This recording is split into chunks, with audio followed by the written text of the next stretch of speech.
Hey Terrans, I know fratricidal cannibalism is a bitter subject for us given our underrepresentation in the pro scene and at the top of the ladder, but in the name of our improvement, it must be done, and that is why I'm doing TvT next, the bronze to platinum build.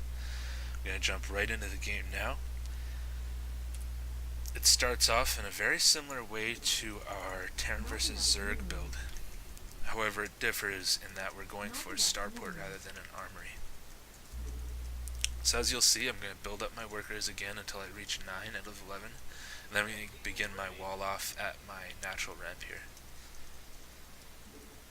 And again, we're going to be following the same kind of paradigm as our Zerg build. We're just going to be really efficient on one base and eventually build up a large, cost-efficient army that will be able to overpower anything our inefficient opponents can produce in the same amount of time.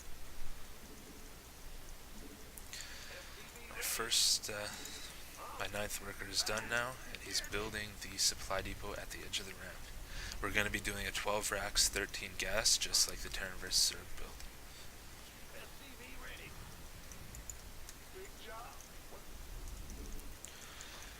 We did spawn on long positions on way station, so it'll be quite a long walk. Now, with this build, there are a few weaknesses to it, such as a really efficiently done gas first cloaked banshee build from our opponents. If our opponent does something like that, it's going to be a little bit harder for us. We're not completely immune to everything like we are with the Zerg build. So if you do find out that you're having problems with this build, and it's taken me too long to get your game replays and analyze them for you, I suggest jumping right into the master build and just giving that a try. It'll be much harder because there is a lot of harassment there, but it just has to be done. The problem with Terran vs. Terran is siege tanks are such a powerful defensive unit. Sometimes you need an extra boost, and just doing a raw passive build order isn't quite enough to kill your opponent. However, I'm fairly confident you'll have a 100% success rate with this in bronze, silver, gold. Maybe not in platinum, and that's why I am urging caution. So as you can see, our worker that finished that barracks on 12 immediately went into a second supply depot at the ramp.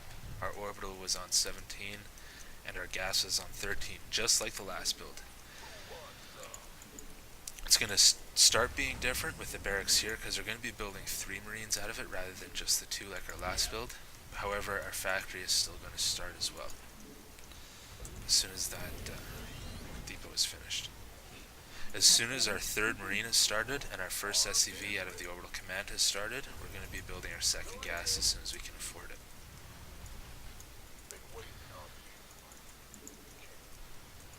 As soon as our 3rd marine has been completed out of the barracks, we're going to be building a reactor, and we're going to be building a supply depot on 21 behind our mineral line there. So as you can see, our reactor has started, our factory is finishing, and we're loading 2 more workers into our 2nd gas. We're going to have a really diverse composition. We're going to have a little bit of everything in this attack. We're going to start Hellions out of the factory. We're going to build 3 Hellions altogether.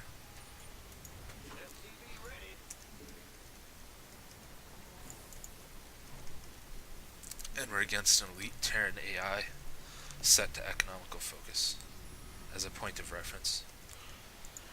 Alright, our first Hellion is finishing, so we're just going to keep pumping those out until we have 3, just like we built 3 marines. And we're going to keep those depots going one by one now so we don't get supply blocked. Alright, we're going to continually produce marines out of our reactor barracks now. And we're going to be continually producing, not continually producing, we're just going to be building 1 medevac out of the starport there.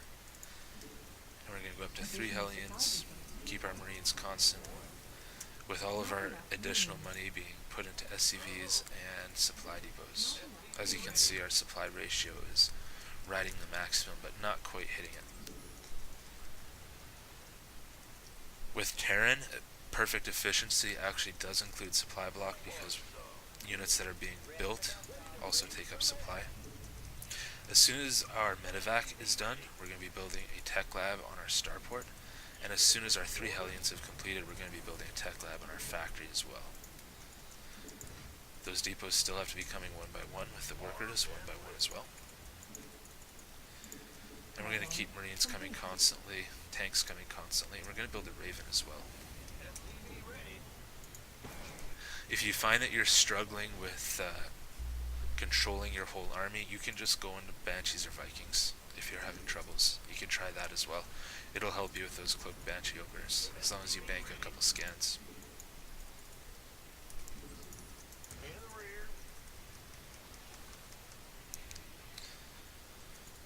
Alright, now we just have to worry about constantly producing units.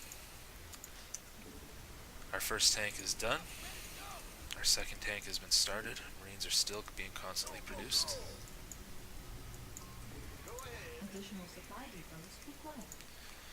We're going to start a Banshee after our Raven has been completed.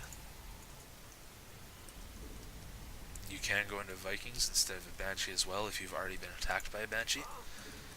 That means your opponent is probably going to go into Vikings after. So you might want to skip the Banshee and go right into Vikings. But again, unless you're having difficulty, you can just copy this straight up and not have any problems. We're going to go into a third tank here. And again, just constant unit production, just like the previous build. As soon as the Banshee is done, we're going to switch into Vikings. And as our third tank is almost done, we're going to get ready to move out. This will happen at around 9 minutes. So as you can see, he's almost done. So I'm going to grab around half the workers that I currently have mining minerals. I'm not going to turn on auto repair. I'm going to box my whole army and select everything and begin moving across the maps, following the same principles as the Zerg build. Try and keep your army together. If you're being poked at by Hellions or something, just put your tanks ahead and pull the rest of your army behind like this. We don't need to worry about that against AIs and against most opponents. So again, we're just constantly producing units as we move across the map. Constantly producing depots and workers. It's okay for the Hellions to scoot ahead a little bit, it'll give you a little bit of scouting information. And this is quite a long map, so it does take quite a bit of time to get your butt over there. Now, unlike the Zerg build, this is going to take... Oh, look, he's waiting for us. So we're just going to charge in an A move. We're going to drop the turrets behind his main army there to try and distract his siege tanks and tank the targets. The AI is smart enough to use target fire, so... Anyways, he kind of interrupted me by being out in the open there. The problem with Terran versus Terran is it's not quite an A move, because you have to be mindful of siege tank fire. And as you can see, I did charge my Raven ahead and I started dropping turrets to tank the tank shots. I didn't do anything fancy, I didn't do stutter step with the Marines, I didn't target fire with the tanks, I didn't do anything fancy. I just laid down the auto turrets so that the tanks would hopefully shoot them instead of your clumped up Marines. And that's the only bit of micro you have to worry about at this level. Until then, you just have to push forward and charge into them, just like the Terran vs. Zerg move. It's not a whole lot different, other than being a little bit more complex. That said, I'm going to be doing the audio companion video next, and I'll see you in the next video. Thanks for watching.